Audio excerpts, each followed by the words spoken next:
Ce projet de tourisme est important plus d'un titre pour diverses raisons. La première est bien entendu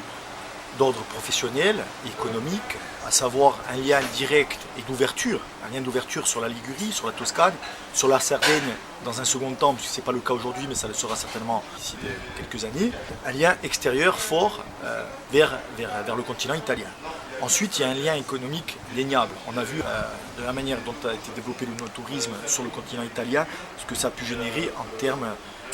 au niveau économique, en termes de rentabilité, sur les exploitations agricoles, mais pas seulement sur les exploitations agricoles et viticoles, mais bien au-delà, dans tout ce qui entoure le secteur viticole, bien entendu, la culture qui vient s'agréger à ça, l'artisanat qui vient s'agréger à ça, l'hôtellerie et la restauration, la gastronomie qui viennent aussi s'agréger à tout ça. Donc on voit bien qu'à travers ce pôle, ce chemin aujourd'hui du Vermentine, mais demain il y aura peut-être d'autres sentiers, d'autres chemins,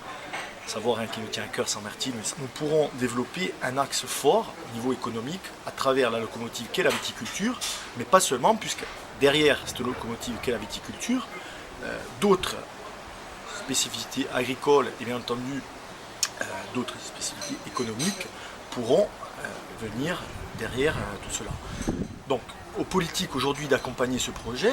là on parle d'un territoire qui est compris en gros entre Bastia, le Cap Corse, la Conca d'Or, le Nebbio, à savoir que bien entendu le pôle d'attraction au niveau du Cap de la Conca d'Or et du Nebbio est Patrimonio parce qu'historiquement au niveau viticole, c'est une référence mondiale. Patrimoine, pourquoi aussi? Parce qu'au niveau culturel, depuis 30-40 ans, il y a une démonstration qui a été faite. Au niveau artisanal aussi, parce qu'il ne faut pas oublier les artisans. Et bien entendu, un certain type de tourisme qui est en passe de réussir en Corse, à savoir un tourisme respectueux de l'environnement, un tourisme qualitatif. Aujourd'hui, nous sommes à Saint-Florent, dans un établissement qui nous reçoit, qui est quand même à la pointe de ce que peut faire la Corse aujourd'hui. Donc un tourisme qualitatif et non pas un tourisme de masse, un tourisme qui est peut-être destiné demain à une vocation beaucoup plus étendue et pas fixée sur une saison de 3-4 mois, mais ouvert hors saison, à savoir automne, printemps, peut-être un jour aussi en hiver, autour de certains thèmes,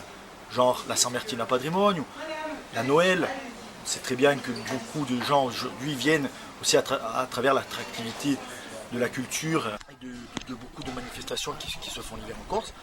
Donc cette trame du Vermentine, à travers ce chemin œnophile qui va traverser donc le Cap Corse, Bastia, qui sera la porte d'entrée, et Patrimonio le réceptacle,